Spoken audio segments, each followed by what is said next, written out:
Kyle Csik here, and we have a spectacular guest on our podcast today. It's MK Woltz, Senior Director of Connected Commerce Media, Beverages and Plant-Based, and Retail Media Strategy at Danone. I'm going to pass the mic to her to let her introduce herself. Thank you, Kyle. Nice to be here.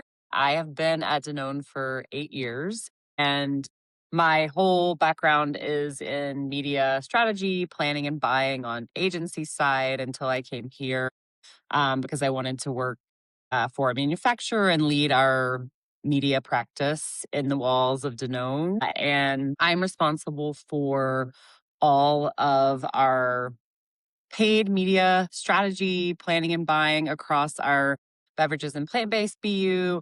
And then this new role is around retail media strategy. And what that is I've taken lead and interest in this vertical around retail media. And since our retailers who are becoming or have become publishers.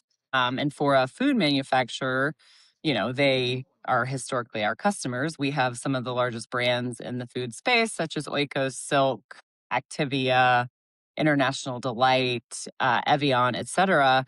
So operate a portfolio of brands and we sell to these customers, but now we are customers of theirs from a media ecosystem standpoint. I have built expertise within retail media and have just now gotten, the promotion and title and responsibility to have us do retail media strategy holistically across our national media team as well as our what's historically shopper marketing media team so that we can go to market holistically, more effectively, efficiently to drive growth for our brands in that space. So there's a lot to unpack there. It's not too often you hear somebody say, I wanted to work for specifically a manufacturer. So Yeah. I want to unpack that. But before we go there and before we get into this really interesting dynamic of how, like you said, retailers are now both customers and clients, Mhm. they're vendors and clients. Like it's a very interesting time to be in your specific space. You've been there for 8 years Mhm. at Danone, Yes. and that's a long time for media people. Average tenure is probably something in the range of like 2 years, 3 years. What did that job look like 8 years ago?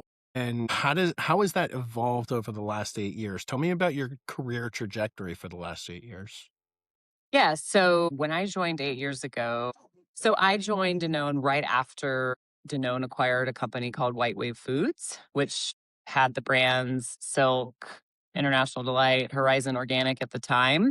So it was adding to their portfolio beyond yogurt. And so I was the first person to be in the Colorado office. So we operate two headquarters still to this day, one in northern suburbs of Denver and then in White Plains.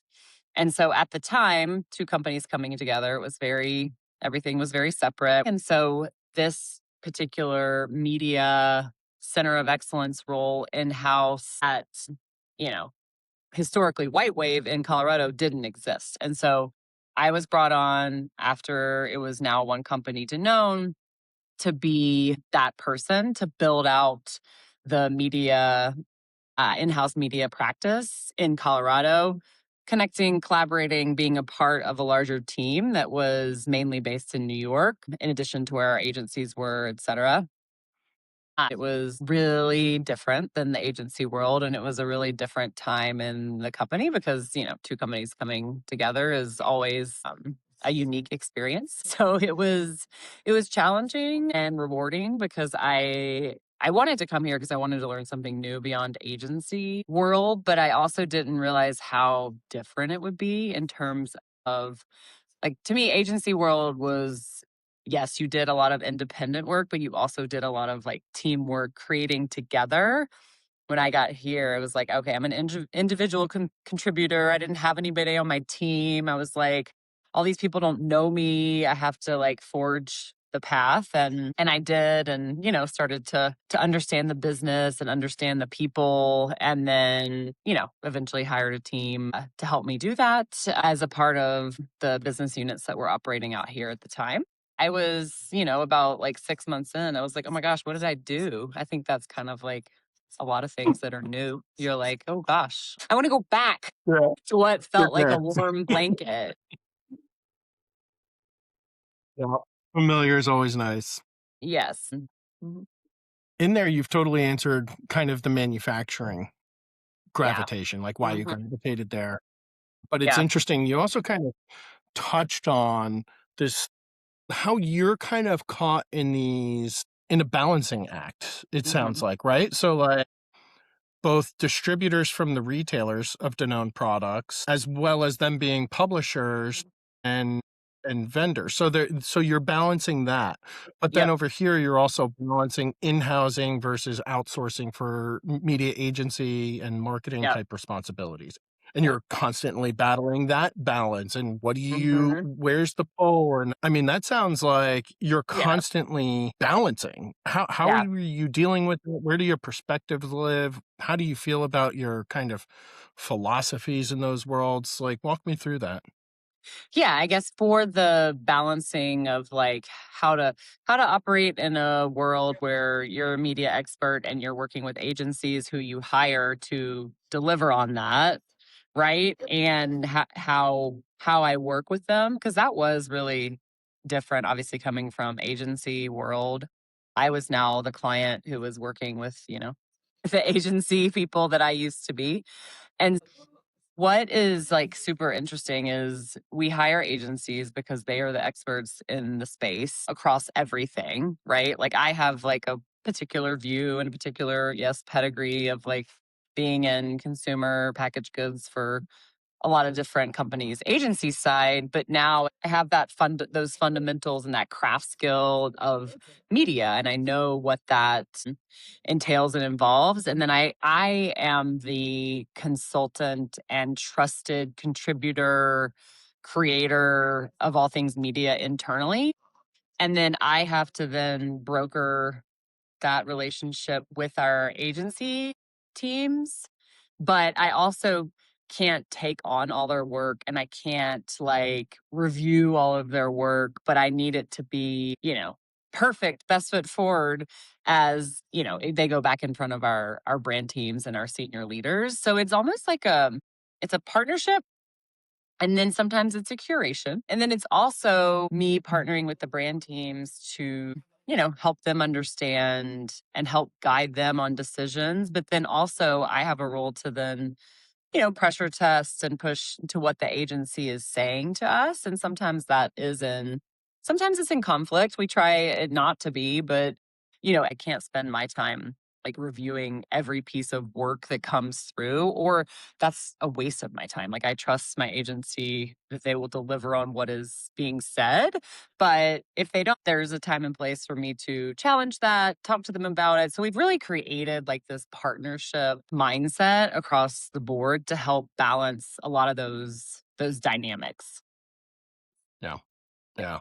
Yeah. In throughout my career, Mhm. the biggest lever I've found I had at my disposal was an accountability one, right? For people Yeah. that were direct reports into me and, your incentive is to produce this and do your best efforts. Mhm. And then Mhm. there's, either a reward or a punishment.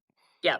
Right, and I've always been able to hold people accountable because our interests are aligned, but also Yeah. because the information is well aligned. I have found in the brand agency world that you're held to different standards on Danone side often, and this is cliche, maybe it's not true, correct me if I'm wrong, but you're held to a different standard that tends to be more business results, whereas the Yes. accountability on Mhm. the marketing agency is more marketing KPI based, and so there's a misalignment there. How do Yeah. you work with your agency, especially in times of disagreement through those types of things?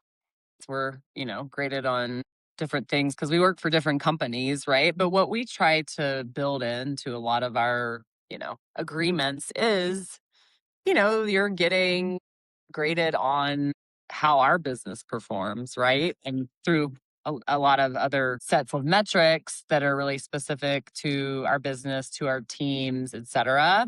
And so that's how it kind of goes back to that, like, we're in this together. And yes, they can't be accountable for, how many oikoses I sell, but they understand that business and understand what's happening in that dynamic, and they're contributing to that. Now that I work here, I was like, there's no way that you can fully understand until you work here. Just like any other type of business, I assume, right? But that was kind of eye opening to me when I was agency side. I was like, oh, I felt like I knew like everything, and then I was like, oh no, I have no idea. The It's like skin the of the story of game. my life. Yeah, just yeah, yeah.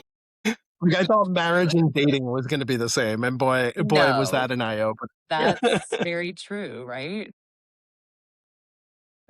Everything's different once you get over that Yes. hill.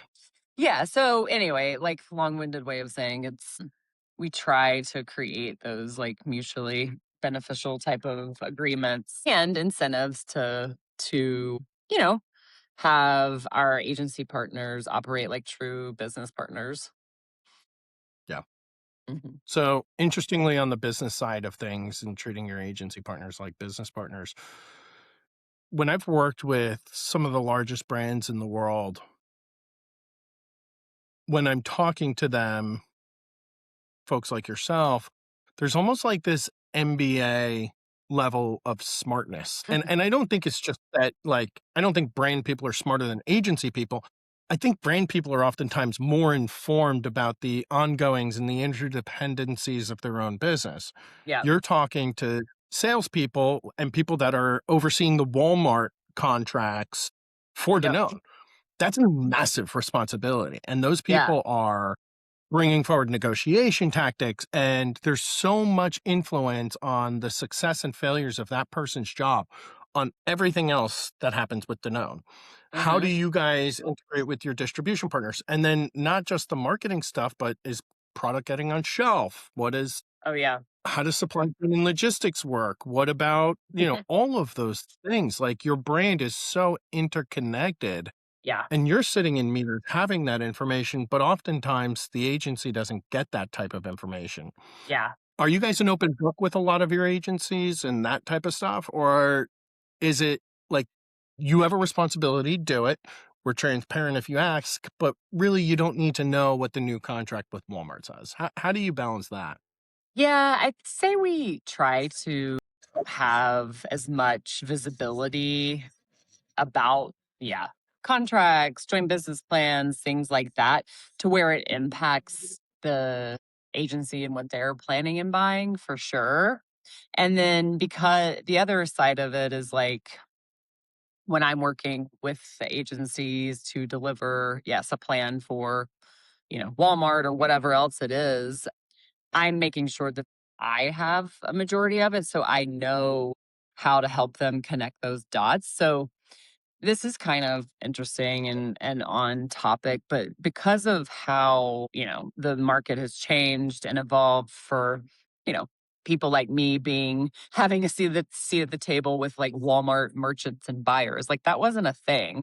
Maybe yes, our shopper Right. teams for sure and our field teams, but like no, like, that was, like, foreign, and it was like it's a whole separate piece of our business, right? Like, we're sales, marketing, etcetera, supply chain, whatever, right? And you're all driving toward your, specific function, if you will. And right now, within our walls, we are trying to continue to break down those barriers so that we can, like, part of my new role is to help our sales teams who are out in the field at the customers, as well as our omni shopper marketing teams, really understand what they are buying from Walmart or whatever other retail customer who's now selling media. Like, what are they truly like buying from them for advertising? Is it the best thing that they're telling them to buy? Should we ask for other things? Should we look at how this connects into our national marketing plan? Should we look at how we should prioritize, right? Instead of spending across 20 different brands, should I spend across two and then make it more impactful? And so, what's like really interesting is like we weren't having these conversations even like 3, 4 years ago. And so now for me, I get to see a whole other side of the business that is so different and foreign to me when people are talking about, you know, promotion, pricing. I'm like, wait, how do you set the price? What's happening? Things that I just, aren't in my repertoire or purview, but now I understand that. So that then I understand when decisions might be made against something from a marketing standpoint that I think, you know, is better, I can understand that other person's point of view as to why maybe it's not, or why we need that promotion, or whatever else it is. So we're bringing those things together closer to have the right full funnel mix of our marketing plans, especially when it connects down to our um, retail partners, because we're trying to drive obviously growth in our brands, highly competitive categories, and trying to spend our dollars in the best way possible for, everyone involved. So it's a really interesting, exercise in time to be here to start working with different teams to really, see how all the different facets work, and then how we can all work better together, even though it seems like really daunting, right? Because you get in your own little swim lanes. But that's what's been great about this role is I've been able to help break down some of those barriers, and with existing relationships that I already have, but then also with new ones and new leadership coming in with different perspectives and pushing on some of these elements, which is awesome to have that opportunity. So It's such yeah, an interesting yeah, dynamic. The whole retail media thing is just fascinating to me. yeah. So when you do walk into those meetings, right, with the shopper marketing team Hmm. or the sales team, and you have those meetings, you have to walk into those understanding the performance of, let's say, Walmart's retail Yeah. media performance and Amazon's and Yep. Mhm. Kroger's and you have to understand that, and you have to be able to respond with, "Hey, we're going to give, this retailer this, better price, Mhm. but they want us to buy 25 million in retail media." Yeah. And then you're pushing back because you're saying, "Well, it's actually underperforming on the index for our stuff," right? You have that ammunition to say, Yeah. "Well, that's not a good negotiation lever, even though they're trying to use it. Maybe they're Right. underperforming, or if they're overperforming, hey, that's a great deal. We should do that." Right. Do you find that it's important for you to live really close to the data for those negotiations, or do you let your agency manage a lot of the execution and reporting of those types of things, or have you in-housed a lot of that work to keep it closer to the chest? Yeah, it's a mix of both for sure. We have a whole analytics team that is dedicated to running our marketing mix modeling, which includes some of these, performance metrics around retail media. Then we have part of my wider team is in charge of media measurement and, working with the agency to, Mm. yes, continually optimize, measure what's happening at each channel and vendor level.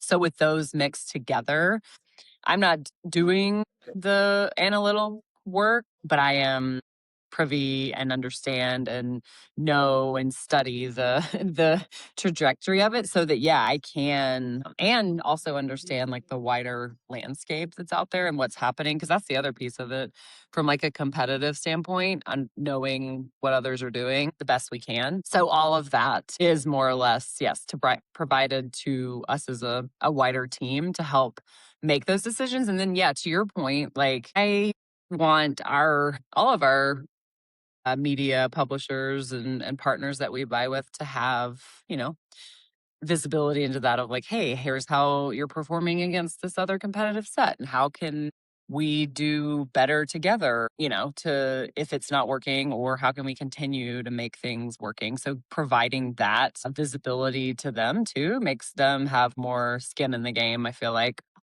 So, it's definitely a big That piece of it. Mm. that's an interesting philosophy. I don't think a lot of Mhm. people meet you there necessarily. I think Yeah, brands are, either perform or you're cut, and we're never gonna tell you why. We're yeah, gonna ghost you, basically. I think that's a mentality that a lot of people yeah, have. And even with the largest brands sometimes, even with Meta and even with Google, they sure. say, "No, we're spending 5% less with you this year," and they're like, "Why?" Yeah. And even they sometimes aren't privy to that information. I Yeah. love that philosophy. You guys actually physically implemented a process to uphold that, or is that your personal philosophy that you aspire to? I think there's no like formal process, if you will, but I think like I follow that because, and us internally here do, because yes, to your point, I hear a lot of feedback in the marketplace that like, oh, we are not on the plan and nobody will tell me why. And I'm like, well, why won't they tell you why? It's really, it can be pretty black and white. So I want them to have that. Or if it's just like, hey, we could only pick one and this is where you fell down, I feel like a lot of the media community on the sell side doesn't get that. And I think that that doesn't help them do any better. It doesn't help them understand what's going on. So, yeah, that's why I try to implement this, and then also it definitely comes in more handy when things are lower performing. But I think it's short sighted not to use it on the other side too, of like, yeah, how it's like really doing well and we want to do more. And how can we, right, to help us perform better. So, So yeah. it sounds like if I'm taking away a lot of what we've talked about so far across, your media buys, your media planning responsibilities, your omni shopper media, retail media responsibilities, and if I look across all of this, if I were to put a theme to it, it sounds like you guys have in-housed a lot of the intelligence Mhm. around your program, which makes a lot of sense, Yeah. right? And you've in-housed the measurement, like you said, the MMM responsibilities. You've in-housed your intelligence layer, right? And that allows you to bring that intelligence into, negotiations with retailers and your distribution partners and into your direct to consumer products. I'm sure you guys have some of that stuff. So, you're able to bring that intelligence to it. How does that program work? Are you guys adopting a very AI first mentality? Do you see that world working for you in that area? Intelligence and context is a big part of what, the promise of AI has been. Are you Yep. guys manifesting that in your opinion, and how's that working for you? Yeah, I think we are to a certain degree. We have teams that help like run our analytics and as well as MMM, but they're still working with external vendors to get that done. And then yes, Mhm. we're like guiding and leading it and have all of that at our fingertips to understand it. We have all these data sources that we have at our fingertips, and each team in the company is using it to, I think right now, do work quicker. So maybe some more of like the fundamental like basics of like helping with emails, helping with writing something or organizing thoughts for a presentation or even doing certain levels of presentations. I have seen it too where, yeah, teams are building models utilizing AI to help with, where should we put dollars? Where should our products be on the shelf? Or like things of that nature that I've seen, or to help them analyze data of like, where's our highest performing elements versus where is our lowest performing like pack groups across the country and retailers. So kind of like mapping those things out. And then from our like advertising media standpoint, I've started to see it more too on the agency side around, and then of course like creative and how you can really implement it within, utilizing AI for creative development. Sounds like there's a lot of use cases that you're seeing that are working for people on more the logistical side of things, right? Yeah. Write me a better email, Hmm. all that kind of Yes. Yep. borderline, and I don't wanna call it trivial, but yeah, it's No, it trivial. is. It's like the basic stuff. Yeah. Right. Logistical. Yeah. And then it sounds like what I love about what you said there, if I'm reading between the lines, is you listed out use cases, and it's funny how often I hear people almost considering AI, and when I hear them describe how they wanna use it, if I read between their lines, it's too often like, "Oh, you just want novelty. You just wanna Yeah. type something and get an answer." But Yeah. there's no like, the value of this stuff and every use case you outlined had to do with contextualizing data from Yep. disparate systems that weren't Yes. interacting historically, or understanding sales and supply chain and marketing Yeah. altogether, Yeah. and being able to do those things in context. So Yeah. I like how you're describing the use cases. I think that makes a ton of sense. Yeah, and I think it's I don't know if people know. I feel like what is the ambition or vision that, they have for us to be able to utilize this in our day to day? I feel like that is sometimes maybe missing and could be a good ad even for myself. So, anyway. If you look at a chart, and I just saw one on LinkedIn today, actually, Jay Friedman, former CEO of Goodway Group, now CEO of a company named Cartograph AI, Okay. he posted something, and Jay's phenomenal, worth following. Shout Okay. out to Jay. He posted something that was really interesting about the losses that were happening from companies that were laying people off through the lens of AI. Hmm. And they're Okay. experiencing downturns. They're actually not performing well. It's having the adverse effect to them. And I think that is, at least right now with the age of AI, and who knows where it goes in the coming years, but right now it's all about adding function to companies. If you're Hmm. looking at it to Yeah. replace functions, I don't think that's a good way of That's going about things. So, yeah. talking to Danone leadership, if they're Yeah. listening, my personal belief is understand every one of your different company functions in context of other company functions that has never been able to be understood before, right? The functions where it's required the meeting for the data, for the meeting, for the decision, Hmm. like, when I see SAP and NetSuite and ShipBob and MediaOcean and YouGov, right? I just spanned 5 different sectors that different companies use, Yeah. but different teams use each one of those. Shouldn't we be understanding the data sets across all of those in real time, across all of them live? And Yeah. that's to me the value of AI. It's not, Yeah. let's automate bidding on this. Like, okay, that's not interesting. We've been Right. using machine learning for that For anyway. that. Like, For it's yeah. done. That's beating a dead horse. Yeah. That's true. So I'm curious your comments on that. Oh, how is this gonna take over my job or a certain section of the Right. company? But and this is why I'm probably like craving a little bit more of like, what are these, things that I can tackle with AI that then free up my time to actually like think more creatively, think deeper, think like more critically because the machine is helping solve some of that problem? Or is it helping solve, yes, like you said, the Fundamental. basics, yeah, the logistical, yeah, logistical thing, which I think is something to be said for that because I can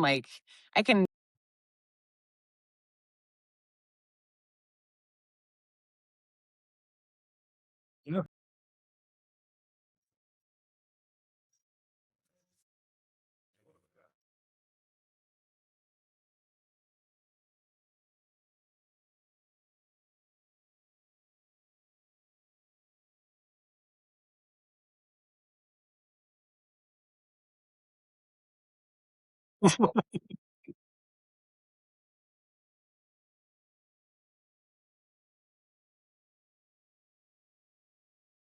I believe I'm a serial optimist, so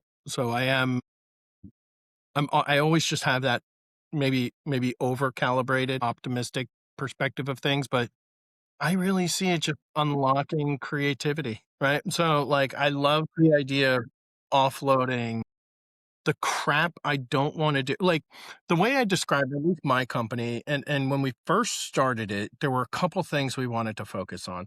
We wanted to get rid of the meeting for the data for the meeting, for the decision for the meeting, for the new data for the new decision, right? We wanted to kinda get companies away from that rat reel that we're always in. But one of the other things that we wanted to do was get rid of indecision by committee. We wanted to figure out a way to do that.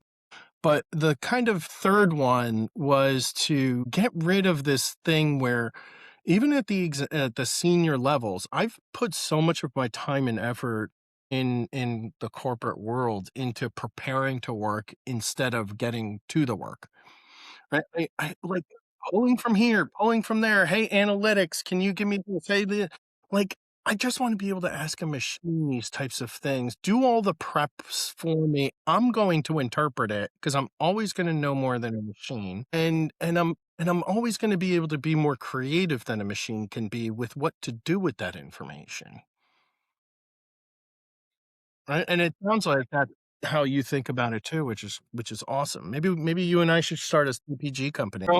Well, let's take a pivot back to, your portfolio is beverages and plant-based. Marketing category that is still partly educating people, and it's a different game than defending an established one, right? You have a very hard job, and it is very hard to create rather than defend. How are you particularly in Danone? Like, yogurt, you gotta keep the lights on, you gotta play defense, and you gotta grow, I get it, at Danone, but your job is much harder. How are you dealing with that, and particularly with negotiating with all of these partners and media partners and distribution partners, and how are you using data? Tell me about that.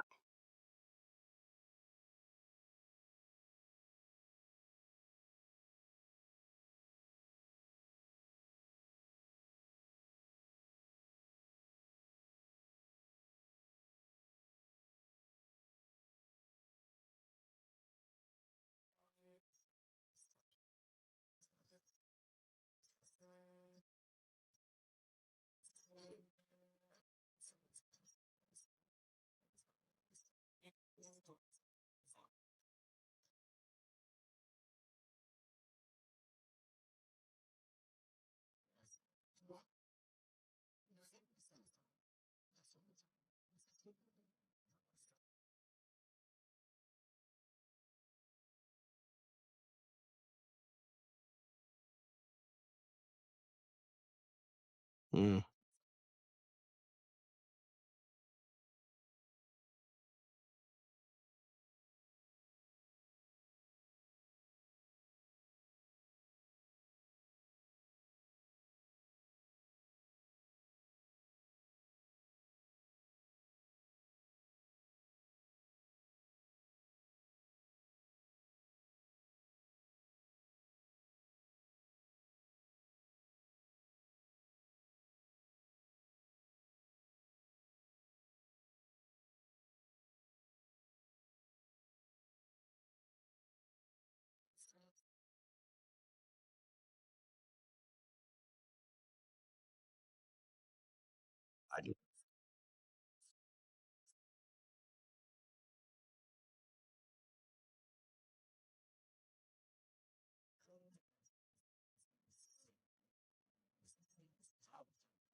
I think I underestimated how big the plant category was and how established silk was in that category.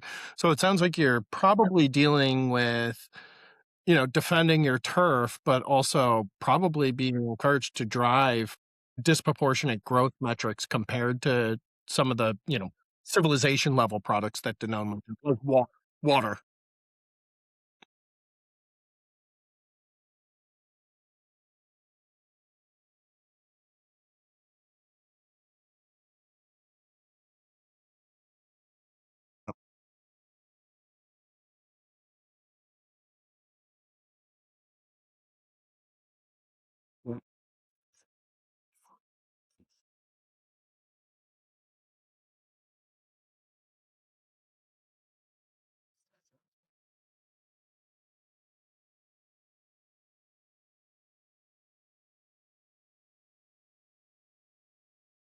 You kind of alluded towards reinforced messaging, right? And you kind of hinted at switchers, and switchers not within the plant category, but switchers from inside to outside of the category into dairy milk products. So you've got a lot of different segmentation going on at any given time that you've got to wrangle, and that can't be easy.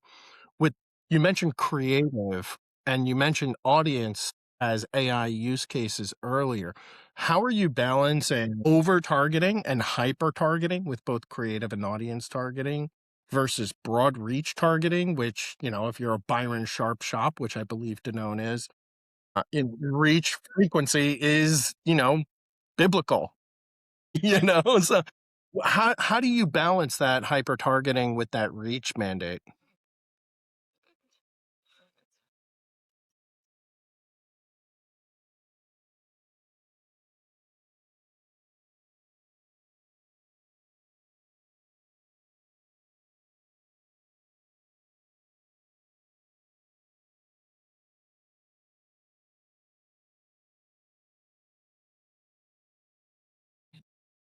Yeah.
So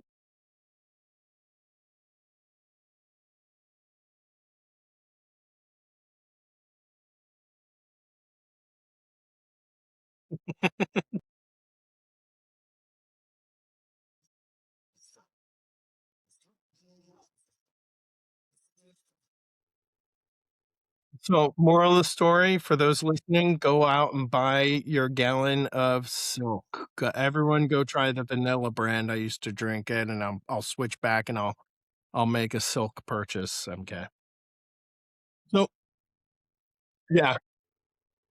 So let's close it out. I'd love to hear some advice. You went from director to senior director recently, and leading strategy for the whole enterprise portfolio. For somebody earlier in this field, what moves the needle for you? What kind of career advice would you love to bestow upon earlier career people?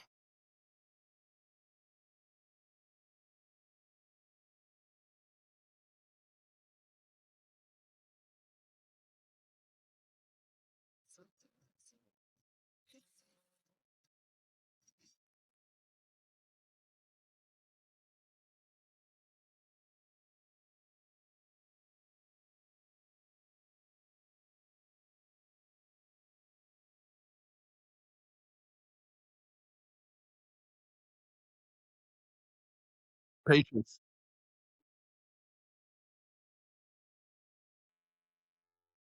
MK, thank you so much for your time. We really appreciate it. Have a great day, everybody, and thanks for listening.